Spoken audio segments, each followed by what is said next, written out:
Yan guys, si father-in-law, ayun, nagdala ng isda. Nga pala, medyo mahina yung ano ko kasi sumakit yung tiyan ko kanina. Medyo humiga muna ako ng 30 minutes kasi masakit talaga yung tiyan ko. Biglang sumakit, tsaka yung likod ko. Siguro napagod ako. Ano, nagulat lang ako, na-curious lang ako. Dito sa sa isda nila, mukha siyang pating. Tingnan nyo naman. Tingnan nyo, mukha siyang pating. Kalahati at isa't kilot kalahati. Nagulat din ako to. Hindi ko alam ano to. Hindi ko alam anong klaseng isda to dito sa India. First time ko makakita ng ganitong isda. Sa Pilipinas wala akong makita dito. Ganito siya. Ayan o, meron siyang ano ba to? 1, 2, ang tigas niya. It's hard this daddy. No? Bone. Tingnan nyo naman. Pero wala siyang ipin. Wala siyang ipin.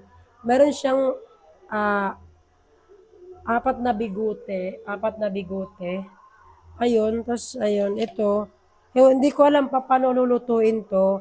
Ang gagawin ko lang, huhugasan ko, hihiwain, tapos ipiprito. Can I fry this or no? Okay. Sabi ng asawa ko, ipapry daw. Hanggang fry lang ako kasi hindi ako marunong magluto ng fish curry. Maybe my husband will cook. Hindi talaga ako maalam. Yung balat niya, makinis siya, mataba naman siya. Malansa, mukha nga siyang pating. Kasi nakita naman ako ng pating. Tingnan niyo yung balat din niya, oh. Ano ba, maliit na pating or kamag-anak ng pating to? Hindi ako sure. Basta hihiwain ko na lang. Okay, I'm going to cut na this fish. Fish. So, kain ako, di ako sure. Baka bawal sa akin to. Maybe I'm not allowed to eat. Ayan, hugasan na natin kasi kahiwain ko na.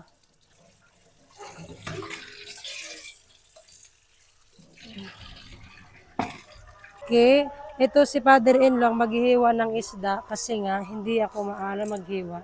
Ito yung ginagamit pang matagal na to, pang old generation to. Ayan, ganyan niya hinihiwa yung isda. Ang liliit, hindi ko kayang hiwain yan. Kaya ganyan niya hinihiwa. Ito yung mukhang pating na sinasabi ko. Hiwain ko sana kasi hindi ako maalam maghiwa. Baka madurog. Yung father-in-law.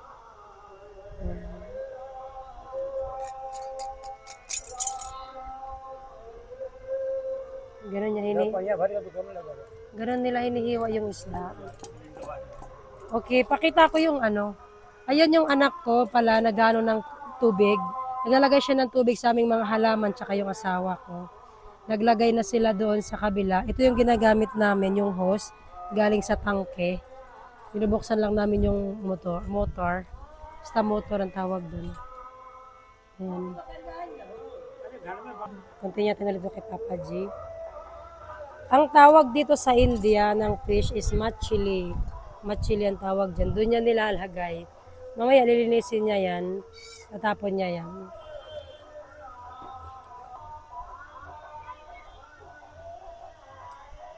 Ayan, ipakita ko naman yung ginagawa. Nagdidilig ng halaman. Doon, meron doon nagdadasal. Sabi ng asawa ko, mga Christian dyan sila. Ganyan, mga Christian po sila.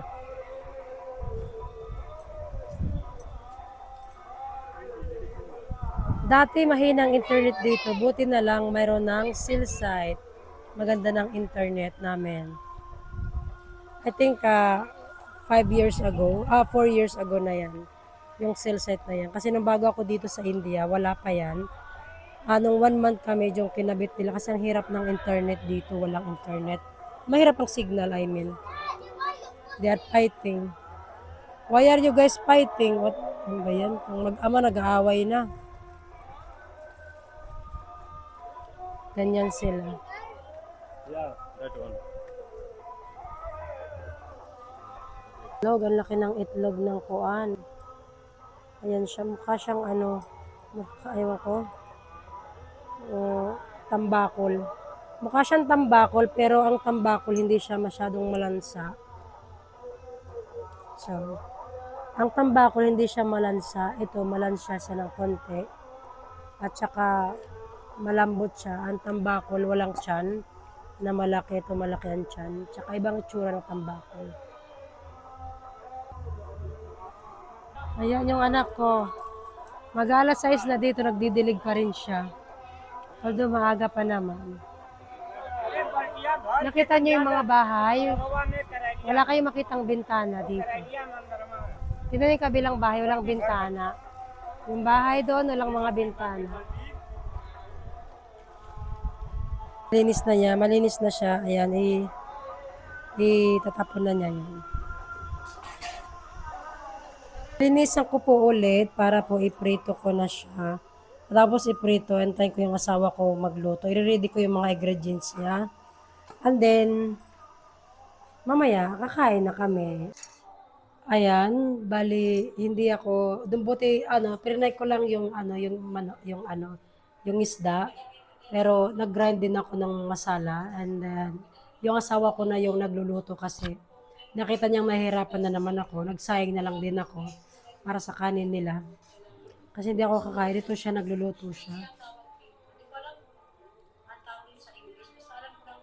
Nagluluto siya. Ayan. Thank you po. Thank you so much, Daddy, for helping me here in the kitchen. And then, tingnan mo, madumi pa yan. Hindi pa yan nakapaglinis simula nung nagtrabaho siya kasi tinanggal na niya lahat yung gamit sa taas kasi mukha daw uulan. Pero hindi naman, mahangin lang talaga. Masarap matulog guys sa taas. Look, ito na yung isda. After ko siyang i-fry, niluto niya ulit. Yan yung malaking ulo. Malaking ulo. And ito, i-ready ko yung roti, yung flour, kasi gagawa siya ng flour. And then, hindi siya gagawa ng flour. Gagawa siya ng roti, ng dough, kasi gagawa siya ng tinapay. Or yung nanay niya ang gagawa, kasi mother-in-law ang gagawa kasi hindi ko talaga kaya gumawa. Sumasama naman ang pakiramdam ko. Simula pa kanina, masama na yung pakiramdam ko bago ko hugasan yung isda. Kaya ito, tinutulungan niya ako. Siguro, baka hindi naman ako makapaghugas ng plato, titingnan ko. Kasi masama talaga. Laging sumasakit yung tiyan ko at saka yung likod.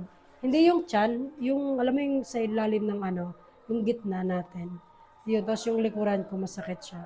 Kaya, ayun, gagawa ko ng flour. Ayan yung flour namin, binuksan ko pa lang. Kukuha ko ng pangsanin kasi marami na siya. Aray ko, may stomach, Daddy. Ayan. Ayan na. Sasandukin ko. Ilalagay ko dito kasi lalagyan to ng tubig tsaka gagawing do. Till minutes enough or no? Enough? Ayan, ayan na. Takpan na natin yung flour. Thank you so much po sa mga sumusuporta po sa aming channel. Kahit maliit pa lang po yung channel namin at hindi pa kami sumasahod. Siguro pag sumahod na kami, makakabili na kami ng aircon at saka paayos kami ng konti. Sana po. And maraming salamat sa sumusuporta sa aming lahat. And thank you sa pag-subscribe po sa amin. At saka maraming salamat po. Ayan na. So, ayan guys. Thank you so much po. Tatapusin namin ang video. Tapos na kami. Matatapos na yung niluluto namin. Tapos namin kumain. Maghugas. Akit na sa taas. So, sakit na namin tiyan ko. Bye-bye.